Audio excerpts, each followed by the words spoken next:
हम लोग समझेंगे आधे वर्ण का ज्ञान। आधे वर्ण जिन्हें हम संयुक्त व्यंजन भी कहते हैं। क्या होता है संयुक्त व्यंजन? जैसे हमने एक ध्वनि को लिया, एक वर्ण को लिया क। अगर क ध्वनि को हम लिपिबद्ध करें, अगर उसे हम देवनागरी लिपि में लिखें तो क आपका ऐसे लिखा जाएगा। इसके नीचे ये हलंत का प्रयोग होगा जो ये बताएगा कि उस ध्वनि को हमने लिपिबद्ध किया है। लेकिन अगर हम क को इस रूप में देखते हैं तो इसमें अ की मात्रा जो है सम्मिलित है। क में जब हम अ की मात्रा सम्मिलित करते हैं तब ये पूरा क होता है। अन्यथा क केवल क बोलते हैं तो ये वाला क होता है, यानी क के नीचे हलंत होता है। तो जब हम ये क बोलते हैं तो इसमें हमें ये ध्यान देना है कि इस क में अ की मात्रा जो है सम्मिलित है।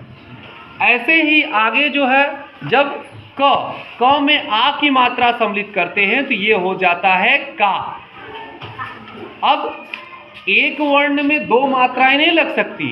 अगर आप इस क में आ की मात्रा लगाएंगे तो इसमें पहले ही अ की मात्रा लगी हुई है, फिर आ की मात्रा लगा रहे हैं। इस वर्ण में लगाने का मतलब क में आ की मात्रा लगाए और ये हो गया का।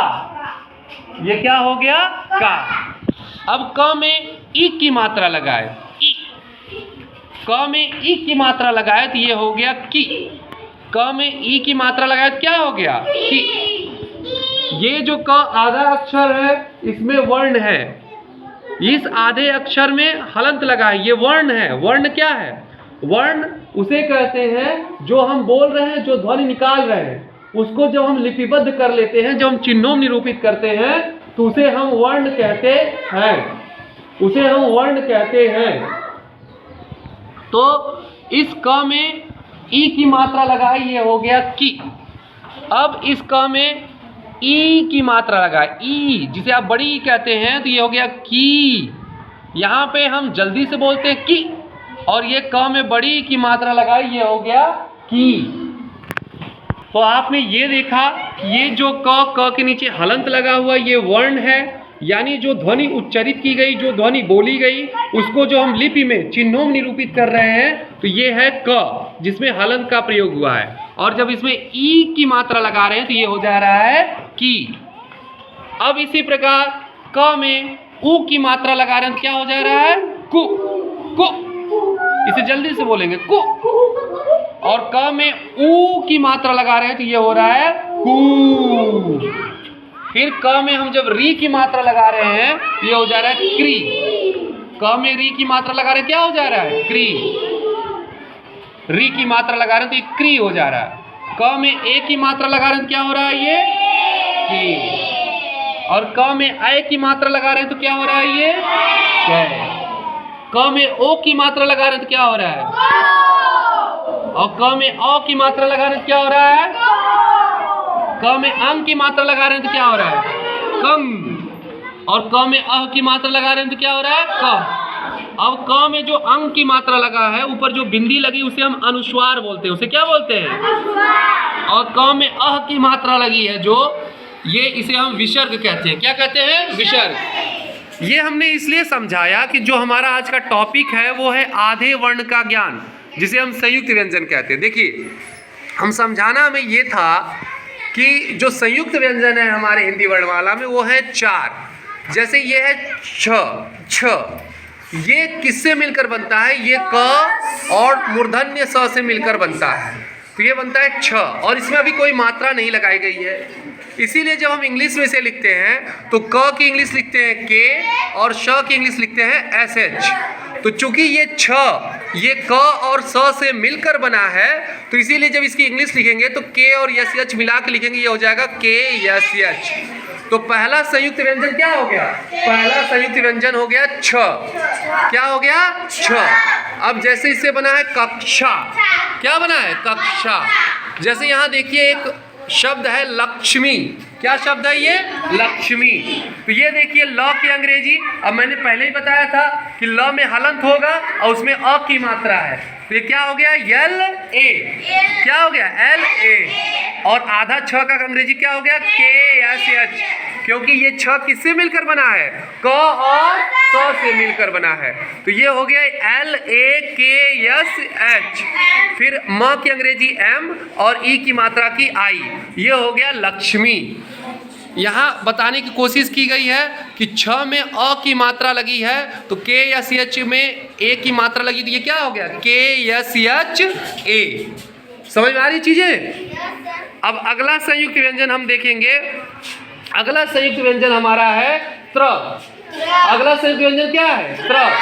तो किन किन वर्णों को मिला के त्र बना है? त और र को मिलाकर क्या बना है? त्र। त और र को मिलाकर क्या बना है? त्र। त और र मिले हैं त्र। ये देखो, ये जो यहाँ निकला हुआ होता है ऐसे, ये र है। ये क्या है? ये र। ठीक है, त और र को मिलाकर क्या बना है? त्र। त और र को मिलाकर क्या बना है? त्र। तो ये संयुक्त व्यंजन हो गया त्र। ये देखो, ये र है, ये क्या निकला हुआ है? क्या है ये? र। तो टी और आर मिले तो क्या हो गया? T R. टी आर मिले तो क्या हो गया? T R. अब नीचे देखो, ये ज और य मिले तो क्या हो गया? ज्ञ। ज और य मिले तो क्या हो गया? ज्ञ। ये तीसरा है। इसके पहले हम लोग त्र के कुछ एग्जाम्पल देख लेते हैं। जैसे ये देखो, क्या है? पत्र। क्या है ये? पत्र। और त्र की अंग्रेजी बनाएंगे, देखो एक यहाँ पे लिखा हुआ है हमने मित्र। क्या लिखा हुआ है? मित्र। तो मित्र जो शब्द बना है किन किन ध्वनियों से मिलकर बना है? देखो पहले म। अब ये म ऐसा है जिसमें कोई मात्रा नहीं लगी, इसमें अब ई की मात्रा लगी, फिर त्र का हो गया त र, और चूंकि यहाँ हलत नहीं लगा है तो अ। तो मित्र की अंग्रेजी जब हम बना रहे हैं तो म की अंग्रेजी एम, ई की अंग्रेजी आई, त की अंग्रेजी टी, र की अंग्रेजी आर और अ की अंग्रेजी ए। तो ये क्या हो गया? मित्र। क्या हो गया? ये मित्र। आई बात समझ में? तो ये टी और आर मिलकर क्या हो गए? त्र। अब ज और य मिलकर बन रहे हैं ज्ञ। ये बहुत कम लोगों को पता होता है। लोग सोचते हैं कि ज और य मिलकर के या ग और य मिलकर के हो रहा है ज्ञ, जबकि ज और य मिलकर क्या हो रहा है? ज्ञ। तो ज की अंग्रेजी क्या हो गई? जे। य की अंग्रेजी क्या हो गई? एन। तो ज और य मिलकर क्या बना? ज्ञ। तो ये हो गया जे एन। ज्ञ की अंग्रेजी क्या हो गई? J N. तो जे और यन मिलकर बना जे एन। ठीक है, ये हो गया ज्ञ। तो ज्ञ को ध्यान देना, ज्ञ जो संयुक्त व्यंजन है वो ज और य को मिलाकर बनता है। ज्ञ संयुक्त व्यंजन किसको मिलाकर बनता है? ज और य को मिलाकर बनता है ज्ञ। यह हमारा तीसरा संयुक्त व्यंजन है। जैसे ये लिखा हुआ है यज्ञ। क्या लिखा हुआ है? यज्ञ। अब जैसे ये ज्ञानी, ज्ञानी की कई लोग स्पेलिंग लिख देते हैं GYANI, लेकिन ये ग्रामेटिकली गलत है। अगर ज्ञानी की स्पेलिंग लिखा जाए तो इसमें अब देखेंगे कौन कौन सी ध्वनियां जो है सम्मिलित है। तो इसमें सम्मिलित है ज्ञ, और ज्ञ में अ की मात्रा, फिर न, और न में जो है बड़ी ई की मात्रा। अब देखो, ये जो ज्ञ है ये किससे मिलकर बना है? जे यन से। अ की मात्रा क्या हो गया? ए। न की स्पेलिंग क्या हो जाएगी? एन, और ई की मात्रा का आई। तो ये हो गया JNANI।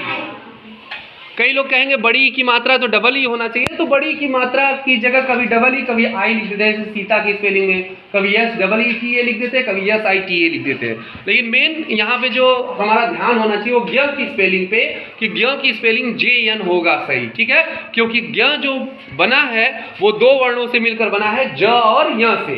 तो ज की स्पेलिंग J और य की स्पेलिंग M। अब उसके बाद जो चौथा हमारा संयुक्त व्यंजन है वो है श्र। क्या है?